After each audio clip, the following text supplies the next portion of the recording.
Hello again, Internet. I'm Henry Bianco with Chicago Music Exchange, and today we're taking a look at the Walrus Audio D1 High Fidelity Echo Machine. This pedal is the first release in their new MAKO Series line, and this digital delay has a lot going on.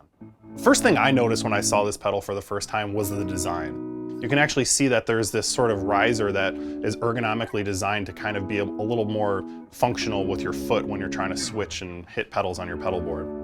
At the heart of this digital delay is a Sprach processor, powering the 5 different digital delay algorithms. For those who are interested in some guitar geek nerdery, Sprach actually stands for Super Harvard Architecture. Use that at your next trivia night.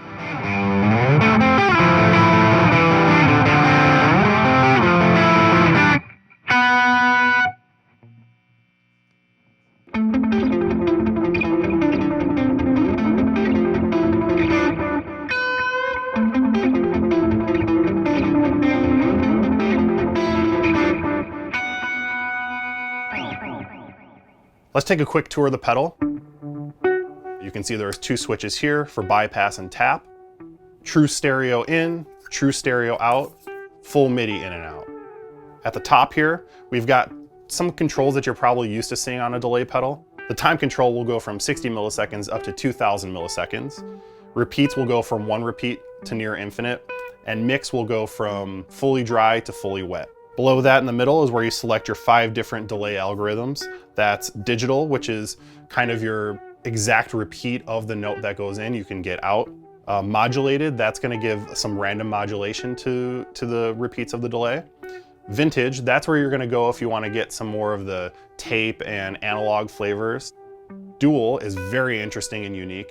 This is actually 2 delays stacked, and if you're running mono out of the pedal, those will just go one right into the other into your amp. But if you're running stereo out of the pedal, it'll actually split those 2 delay signals to your 2 different amps, so you can kind of control the way, say for instance you're doing the dotted eighth thing that Edge and other players use, it'll separate that out into 2 amps for you. And then finally reverse, so you can get your Hendrix on.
In this row right here are a couple other unique features.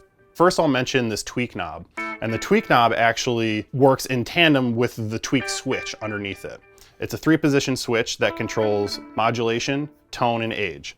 If you're over on the modulation selection, the knob controls modulation. If you switch it to tone, it'll go from bass up to treble. And if you go up to age, all the way down counterclockwise is going to be what your sort of standard delay would sound like. And then as you wind that up, it really degrades the sound in it in a pretty interesting, almost, I would consider it maybe sort of bit crush type fashion, which can lead to some really cool effects.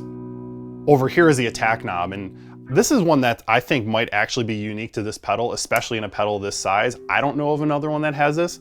And what that basically does is when you have the knob all the way fully counterclockwise, it's going to treat your repeats as usual. But as you wind that up, it starts to roll off the attack of your delay, the transients. So it kind of does this almost interesting swell ramp thing. Some of my favorite settings that I found are when I wind that attack up, maybe not necessarily all the way, but most of the way up to kind of soften those repeats, and then do a lot of repeats on the repeat knob, and you can create these really interesting sort of beds of sound that'll let you arpeggiate chords and notes over the top, but give you this really sort of ethereal, especially if you're using modulation and some age on there, this kind of like broken delay thing that's really musical and inspiring. Really cool.